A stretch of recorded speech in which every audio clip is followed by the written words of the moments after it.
Hi again, everyone, and thank you for tuning in for another episode of The Social Mind.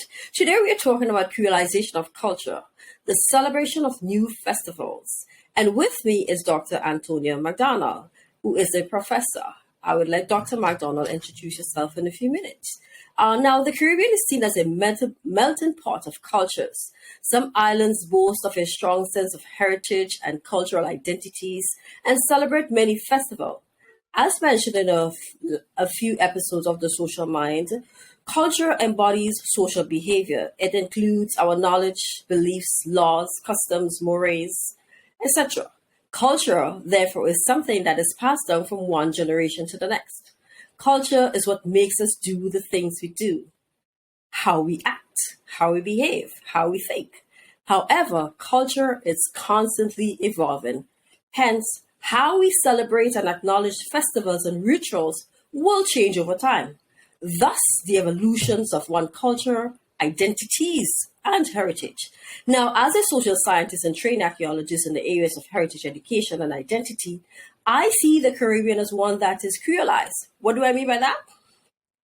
It means it comprises of many different cultures from all aspects of all areas, all continents of the world.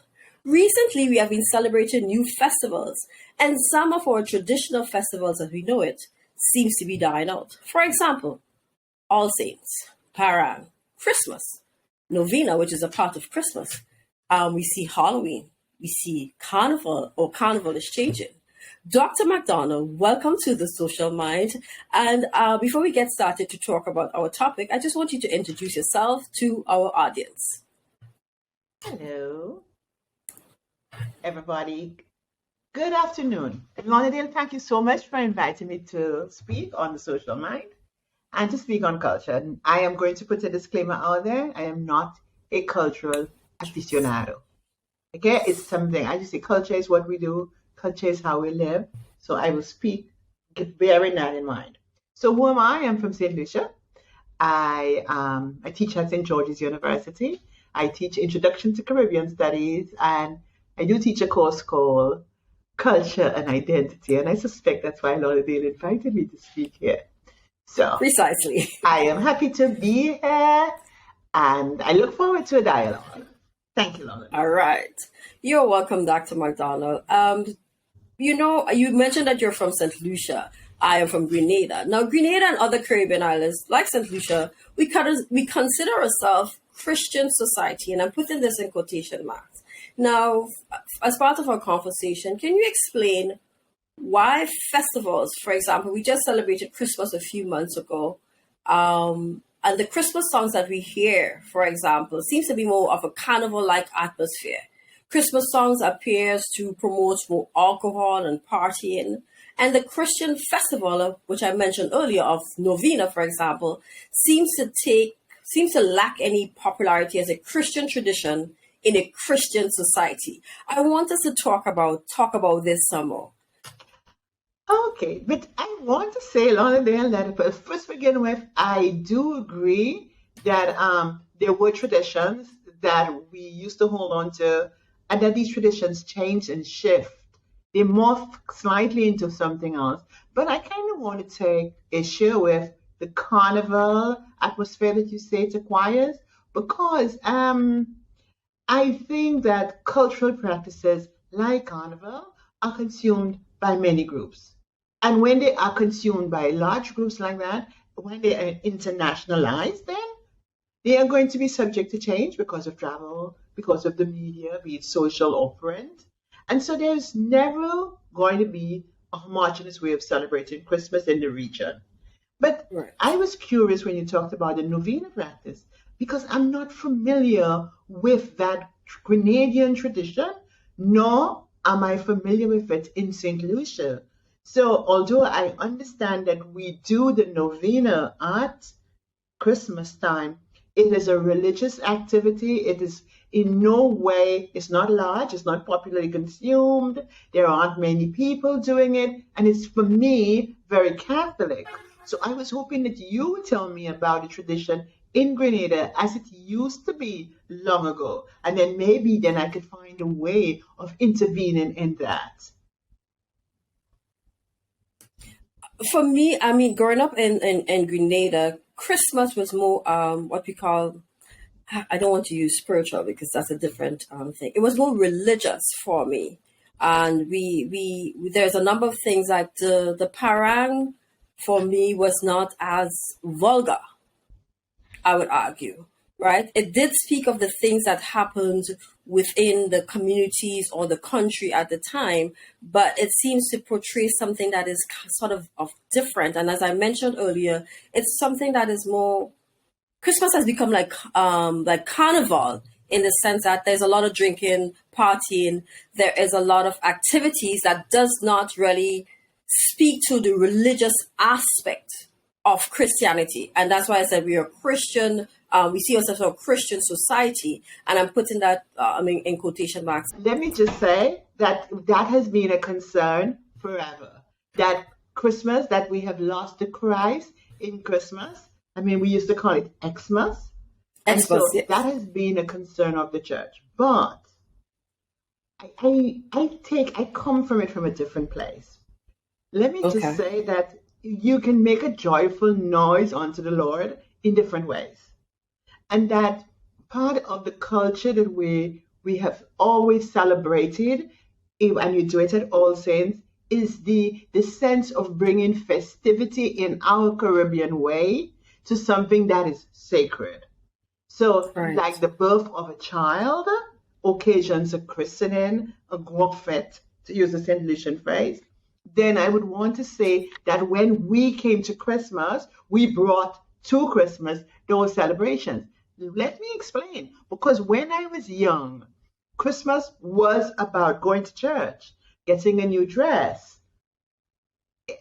But it was also about cleaning the house, laying down new linoleum. It was because we could not afford carpet, making sure everywhere was clean, the windows were clean, and there was a smell of Christmas that you associated it. There was cooking and preparation. So even while it was a religious occasion, it also came with all these other cultural practices.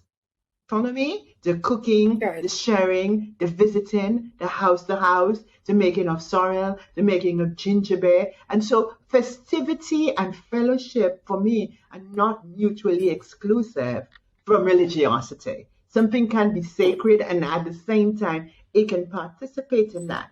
Now, I do agree that sometimes you have these excesses. There is too much consumption of alcohol. There's too much vulgarity. The songs, while they are speaking to topical events, may include the vulgar. Always when you wish to talk about when you bring in the people, the vulgate, you also sometimes bring in the vulgar. That is not peculiar to the Caribbean in any way. Greek drama, the foundation of British drama, of European drama, was very much, the comedy was a comedy that was, by our standards now, very bawdy. Lots of vulgarity, focus on the body, on your part, the male sexuality, parts, for example. Mm-hmm. So that has always been there. But for them, they would have said, hey, this is a celebration of life and the parts of the body that bring life. So I do, and the novena, by the way, was not a festival. It was a practice, a religious practice, a preparation, a spiritual preparation to get ready for this very momentous occasion, the birth of Christ. Birth of Christ, okay? Absolutely. Which, by the way, even when we're talking about the birth of Christ, we recognize that this is a marker on a calendar that is not historically accurate. Okay, absolutely. That a lot of different traditions came together, some Christian and some pagan, to make up that day. Everything is becoming increasingly commercialized. And it's not just festivals. These things are now being used as part of tourism promotions, as part of branding. And there is money to be made from culture. And so culture is always being put on display and to the service of capitalism. Capitalism. That is undoubted. That's it. Okay? That's it. As we talk about the fact that culture becomes internationalized or globalized, the merchants, of course, are going to get in on the act. be it anything, be it carnival, be it parang, records to be made, music to be sold. It's an industry. Culture is an industry. Okay? What it means when it becomes an industry, you may argue, is that the essence of it sometimes gets diffused. Point taken. How do we therefore hold on to what is core, what is germane, what do we consider important to it? How do we hold on to that? Because even carnival, as you say, Grenada's carnival 50 years ago would not be carnival now. I think people lament the fact that carnival is beads and feathers and sequins and not much fabric in between. And Right. that carnival now is a celebration of nakedness, Nudity, yes, absolutely. nakedness. But another person could come to it and say, Carnival now is the body, is the costume, the celebration of the human form. I don't have a take on it. I am not going to say where I stand on that. I do agree that at every point we must caution ourselves against the commercialization of an art form that does not allow it to remain, to keep some of what is its essence. That it gets changed so much that it gets it removes itself in such a painful way from what it used to be like before. And but I don't think that's going to happen to Christmas, by the way. I think that yes, people lament, they say put Jesus in your Christmas, but although they in the same breath they're going to talk about the things we're going to do for Christmas, the partying, etc. I do agree that that is there. So I don't want to kind of create a dichotomy between what it should be, what it was, and and we lament in the past and nostalgia for the past. Because I think every generation is going to lament what is now as opposed to what used to be, right? But I feel that there has to be a space for us to honor what was, and in honoring it, we pay attention to the history of things so we can understand where we were and how we got to be where we are now. I think that's very valuable for the young generation because there are a lot of things that we do, but we don't understand why it is that we're doing Why? it. And so it becomes a good marker at all points. I think that's why this is such an important conversation that we're having, because at least it allows us to question what is happening now, why it's happening now, and is it a good thing, a bad thing? Is there any way we can intervene? But I feel the most important thing is to present information to people so they can understand Absolutely. where it is to be, why it is to be like that, and appreciate the changes that are happening. Because I think a lot of times the changes speak to our own creativity. So for example, I was thinking when you were talking about festivals, you still have your Saraka in Right. Grenada, you still have your Shortney and your Veco. I'm going to sound like a St. Lucian now. I would say Saint Lucia, Veco. Viego. Um, but you say Veco, you still have these traditions. You still have your Shakespeare Mass, okay? But how Shakespeare Mass is performed today will participate in other traditions that are existing, right? So people watch different cultural practices and they say, I like this, and they borrow from it. But the Shakespeare Mass was already borrowed from a European Shakespeare tradition of the Pierrot, the court Right. jester. So Mm-hmm. culture is never static; it's always changing, and so that is something that we need to be cognizant of. And change is not always a bad thing, but there might be certain Absolutely. elements that might be creeping into something that you'll say, hey, let's stem the tide of this because it's taking us too far away from what we used to be, because it is in the end a Christian celebration this Christmas. But I noticed that when you were talking about the fact that Halloween is being celebrated here, you recognize that in Grenada, part of why Halloween is going to get traction is because of the university. And the students are coming with a Halloween tradition. That's one. And of course, I mean, you have so many movies on Halloween. So the popular media itself has brought Halloween front and center to you. I looked at the Jab Jab performance and I saw that Jab Jab was beginning itself to take on aspects of Halloween in terms of the predominance of the mask and some of the iconography that is related to it. So again, as I tell you, because we are traveling, we are watching television, we are on Instagram, we are being influenced by a lot of different things that will affect the cultural practices that we have. I don't know if that Absolutely. makes So I any guess sense. yeah, it does, but let's put it into context, and I suppose I'll ask it a different way so that the audience can really I suppose understand or get a clear perspective in what we're talking about. I want for you to explain what does it mean to celebrate festivals? What accounts for some festivals being, I guess, more important and others dying out? I know you said all of that. And why we adapt to new festivals, you just use the university as an example in terms of the evolution or the transfer of Halloween in the Grenadian space. So the adaptation, sorry, of new festivals. Some may argue that it's meaningless in the Grenadian context. Others may not. And as you rightfully said, culture, and I said it at the beginning, culture is evolving. It is never static. So there would be, and that's why I call it the creolization of the Caribbean, because there's multiple things happening, and it's coming from different spaces, different parts of the world. So explain to us how we celebrate or why we celebrate festivals. What does it mean to celebrate festivals in terms of But a cultural again, perspective?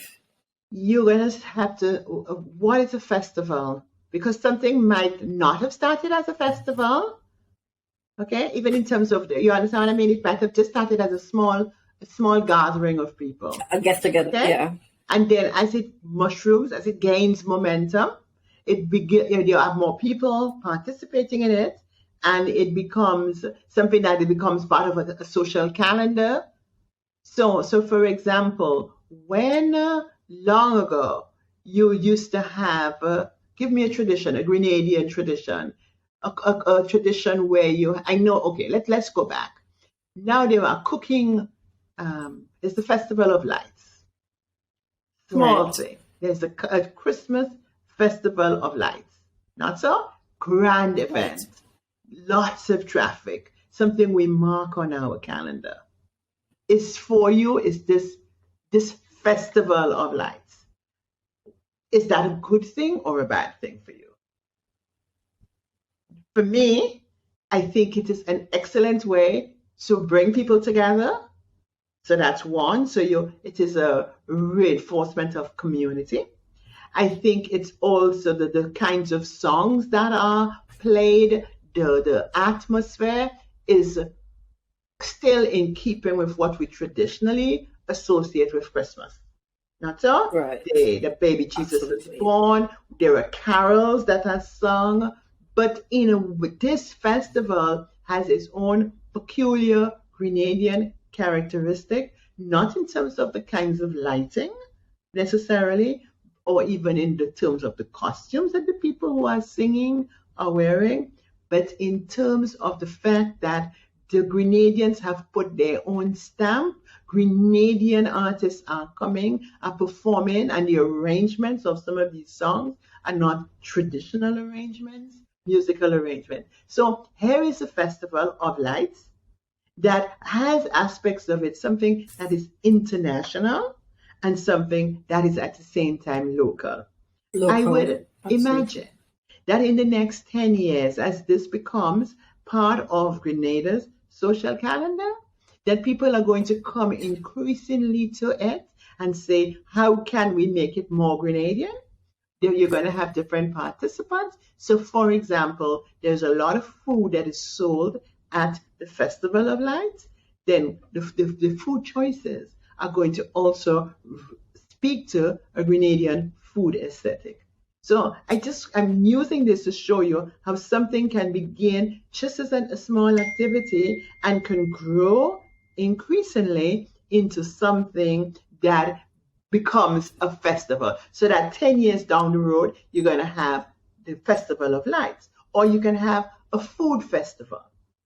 Okay? So, and that food festival might participate in some of the traditions that were part of your Saraka, in terms of the food preparation style, maybe, in terms of how you lay it out, in terms of, so in St. Lucia, we have Creole Day, which is a festival, and I'm using that word lightly, that is celebrating St. Lucian Creole practices, be it a way of food preparation, of speaking our Creole language, be it a way of dress, etc. So we dress in our madras, we cook certain food, we cook our saltfish, and we make our bouillon, which is a red pea soup, and we use our cassava in a particular way. We show people how to prepare these things.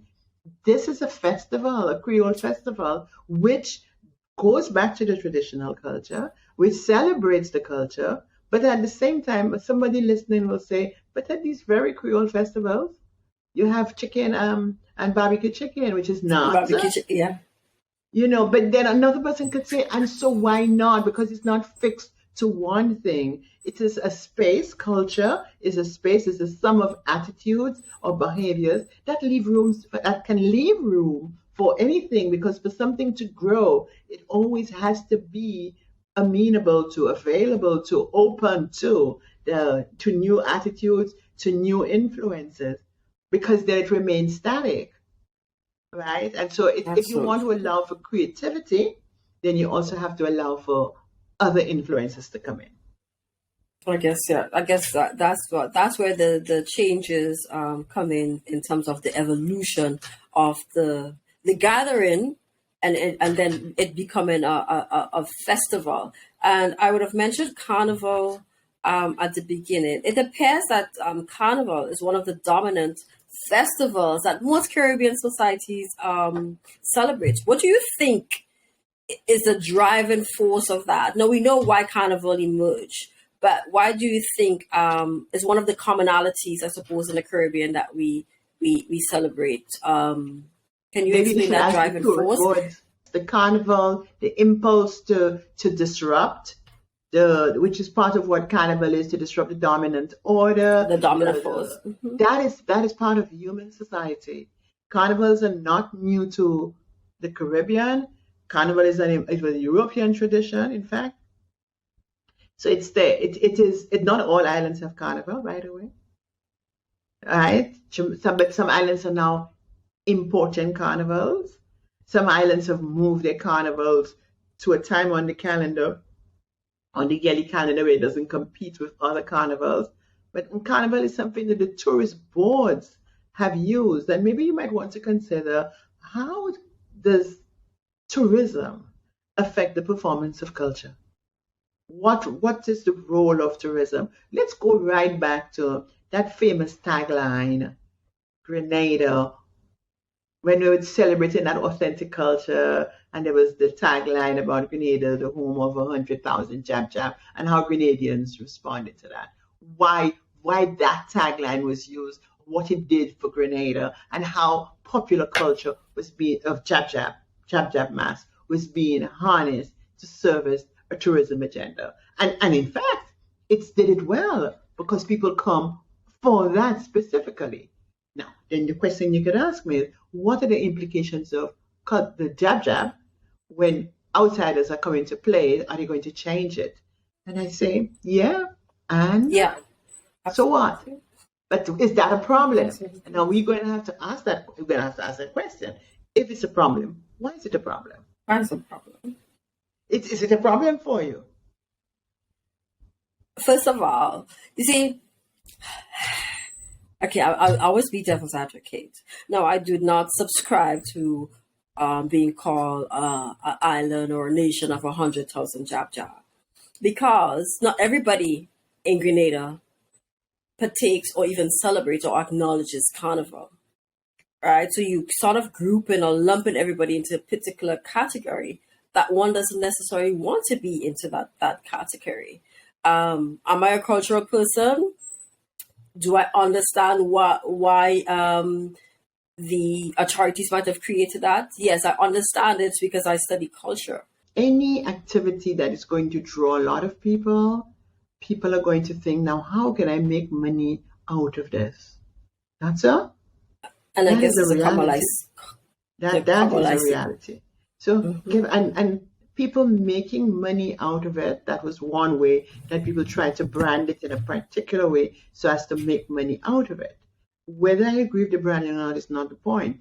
The point is when these people brand it, when they begin to define it in a particular way, that becomes a dominant discourse. And that itself helps to grow the activity, not kill it, because it becomes popularized. So whether we agreed or not with that framing of jab jab, even the very fact that it generated all of this uproar, because there's never bad press, helped to bring jab jab to the attention of a lot of people who may not have formerly known about it. So if I'm talking about how culture is being marketed. Who markets culture? Who stands to gain from it? Right? And so, although, you have to look at the fact that sometimes new festivals are going to come up, as you say. Old festivals are going to die because you don't have people practicing these festivals. We would give life to these things, and if we choose not to play it, not to do it, not to perform it, then it will die. So I want to kind of use a question you asked me earlier on about what is the role of the intellectual. No, we have no role. Carnival, the people, anything that happens, it is the role of the people. I can help. I can speak about it. So my role is not as an intellectual. My role is as a citizen, as a practitioner, as a culture, as a person who lives culture. I teach my children about practices. As a teacher, I tell my students and I remind them of a way that we used to be, and I show them correspondences with how we are now. That is how culture lives. Culture lives in us. Culture lives through us. Not so? Absolutely. So I suppose one of the difficulties I have, and while I understand that, and we said it several times, that culture is constantly evolving, and we acknowledge that some would die and some tradition would die and some tradition would live. Who gets to decide what tradition, I suppose, lives, what tradition dies, when we are not, I suppose, doing scientific research about culture? I guess I'm speaking in the context of Grenada.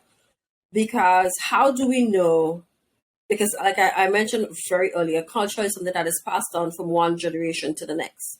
And if certain aspects of our culture, our history, our heritage, our identities is not scientifically and properly documented, how then do we have that continuation? I Maybe you completely can agree help with me you. I from completely I agree. suppose how do we pass that on when we are not It doing can the be passed on scientific? in a host of ways. And I think before we used to think it could be passed on through print media. Now it could be passed on just through images that we take, in the stories that we tell. It can be passed on in our music. It can be passed on in our literature, our poems, our short stories, our drama. Okay, it can be passed on in the folk tales we do. When we have so for example, Spicewood Festival, Grenada Spicewood Festival is an opportunity for people to promote Grenada's culture.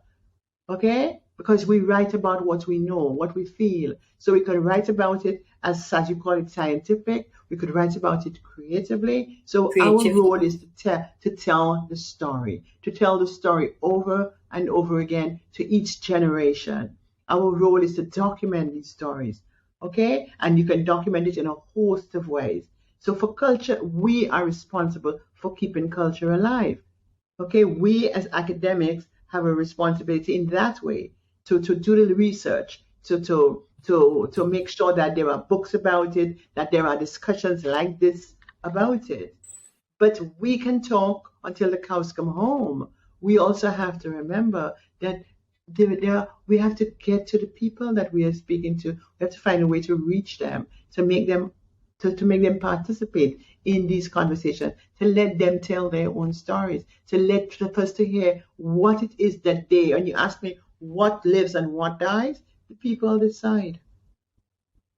You cannot impose it on them. They will decide. It will be something that resonates for them. And if it resonates for them, if it's something that they consider important, then they are going to keep it alive. I guess that's what we call, from an archaeological standpoint, that's what we call a sentient heritage, where something no longer exists, whether the material culture or the physical aspects of it. And you said you're not sure what role the intellectual play. And you just mentioned that the role that we play is by documenting it, writing about it from different perspective. So we do have a role, Dr. MacDonald. But this is that. I want to ask, what is the role of intellectuals like yourself in elevating Caribbean culture to a position of greater prestige? And embedded in all of this is your own, you come with your own bias about where it ought to be. I think I'm thinking of it in the context of we are unique in this part of the world, meaning there is nowhere in this part of the world where we were created, right? There is a mixture of the different ethnicities and the mixture of everything. So we're like a melting pot where everything is mixed. So we are this new species, so to speak, right? And having all those different culture identities, right? I think that we have. I know that, as you mentioned, Carnival, for example, is not unique to this part of the world, right? But the things we do, each Caribbean, each community, let's be more basic. Each community in Grenada, there is something unique about that community. Even the way that we cook, let's say, rice and peas or oil down, in each community that you go, that oil down, I don't know what it is. I cannot explain it. It would taste different. The rice and peas, I remember growing up and during the holiday time when I went to spend holiday with my grandparents, 6 bowls of rice and peas, whether it's with fish, curry chicken, or stew chicken, would come to your house every Sunday. And each one tasted different, from the same community, from the same household. So in my mind, there is something about us when we extend it to the rest of the Caribbean that could be unique. That and I guess that's where CARICOM and CSME and really coming together and identifying as one Caribbean. We are just separated by bodies of water. One Caribbean. I'm thinking about it that we can create something.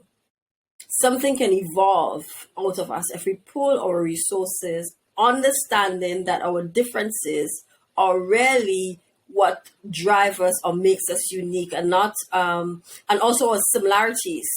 Because like I said, there are different things that we do, but there are also similarities that we do. And so I'm thinking that this new group that was created in this part of this hemisphere due to colonialism and slavery, that we have something unique. I can't quite put my finger on it yet. And I think that if we really pull our resources together, in terms of our intellectual spaces, in terms of our resources, economically as well, that we can really create something where the Caribbean could be seen in a different light.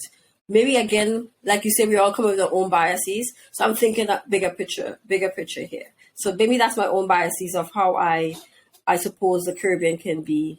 I mean, we have it. Everybody wants to come and enjoy the sand, sea, and sun. But there is something more. There is something unique other than the sand, sea, and sun. That's what I'm saying. I don't think that they come only for that. I think you can get the sun and you can get the sea and the sand in other places in the world. I think, as you say, how it comes together, there is a particular flavor to it. I agree with you. Okay, Right. that's something that makes us Caribbean. But I don't think, by the way, that we should begin by looking at differences within. I think the Caribbean, we should begin by looking at what we have in common, because Yes, the it's more than similarities. anything. That will bring us together. Yeah, the People come to the similarities. Yeah. region, and that's what we have in common. And then after that, then we can talk about the differences. So we start with the similarities, okay? Because we are so small. We are, in the scheme of things, we are very small. Very Let us small. start with what Absolutely. the islands have in common, what we all share, that heritage that we all share, that sense of resilience, that creativity that we have, that we were able to survive the adversities of chattel slavery in ways that were indomitable. I am thinking of a passage from Earl Lovelace's Salt, the novel Salt, and I know that he's being a little ironic when he talks about how ungovernable we became because we were so we were so unruly. But it was not it was not straightforward defiance. It's just that we let the spirit move us in ways that the colonizer could not contain. We just Right. did our own thing. Okay? And that is part of who we are. We're doing our own thing. And that own thing will be the kinds of creative largesse we take when we are cooking, when we throw in all kinds of spices. So that's why the oil down here will not taste like the oil, because we are always improvising, always Absolutely. experimenting, not afraid to go outside of the box, not afraid to bring in difference, okay, to do our own thing in this. And I think that is part of it. That is part of the music, where we are going to riff off certain traditions. We are going to borrow liberally from something that we like. We see it, we borrow, we transform. That, I would Mm-hmm. want to say, is the essence of who we are. Mm-hmm. Let us keep that. So let us celebrate that. And that is going to allow us as a people to make, and we are making our mark. We're making our mark in that Yeah. way. Internationally, we are making our Of course mark. we are. Okay?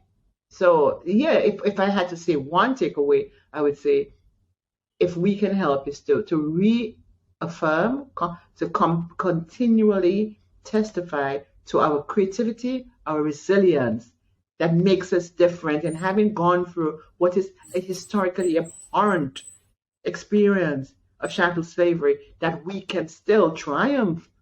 We are still standing, we're standing strong, we're standing bold, right?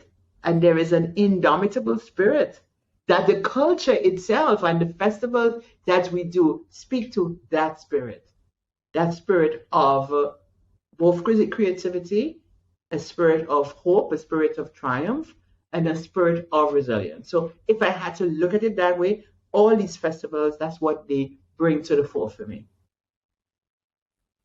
Absolutely. I mean, I agree with you. As I said, let's look at our similarities. I wasn't prioritizing the other, but let's look at our similarities, look at our differences, and I think that is what would propel us to, I suppose, to the point of what maybe I use in prestige very loosely here, but I think that is what will push us to the point and where we could really make our a bigger a mark, because we are making our little dents as our small islands in the Caribbean. But if we are seen just as the Caribbean, as you mentioned, I think we could really make that dent, and we can really, I suppose, take off in a different direction, because together we have more power, so to speak, and not really looking at the differences that would probably pull us apart. But yes, look at our differences as well. Look at the similarities and really stick to what can really make us bigger, better, and stronger. And if we're looking or we're thinking about resilience, I would probably want us to look at historically, look at Haiti and everything in this modern time that Haiti is going through. And to me, that is resilience. That Absolutely. that is a group of people that is resilient. So I mean, they were the first to fight for everything so that we can enjoy that freedom. So if we want to look for resilience and strength, maybe we could start with Haiti and building from there. So Dr. MacDonald, as we wrap up, is there anything that you want to add or share about, I suppose, our history and culture about the Anglophone Caribbean? When you say our, you mean Grenada? You mean St. Lucia? St. Lucia, Grenada, Well, I mean, I St. was even Lucia. thinking, because language is part of culture. And Right. I want to use this phrase to say, look at how St. Lucia has kept this Creole language alive, how we have used it in very creative ways as part of our music. It's not a dead language, it's a living language for us. And that I know that Grenada has itself is interested in resuscitating that language, one aspect of its history, a history that is there in the words you use, even if you don't know that it's there. It's like it's a ghost, and maybe this program would be a stage for people to talk about the making a more organized effort to keep the patois, the Creole, alive in Grenada. You Plug. pushing the social, Advertisement. you're pushing the social mind, right? The social mind is looking at that. I mean, we have done a series about languages and so on. I am trying to get one more specialist to wrap it up, and it's exactly what we're talking about, patois in the context of Grenada, and sort of reviving that part of our history, that part of our heritage, that part of our identity, because we, like you rightfully say, we use the words all the time in our dialect, in our conversations with each other, and we know what it means. It's just that we're not paying attention to it in that context. So the social mind is working on that a little bit. Okay. So Dr. MacDonald, thank you so much for taking the time from your schedule. I know you have had a busy schedule. You're appreciated. You're all loved. So thank you so much. And again, welcome to the Social Mind. Guys, as we wrap up, we were talking about the creolization of culture, the celebration of new festivals. With me was Dr. Antonia MacDonald, who is a professor at St. George's University, who speaks and teaches about culture and identity. Dr. MacDonald, thank you again. And guys, don't forget to subscribe to my YouTube channel. My name, Lorna Dale Charles. And you can like or follow The Social Mind on Facebook. D, capital D, The Social Mind.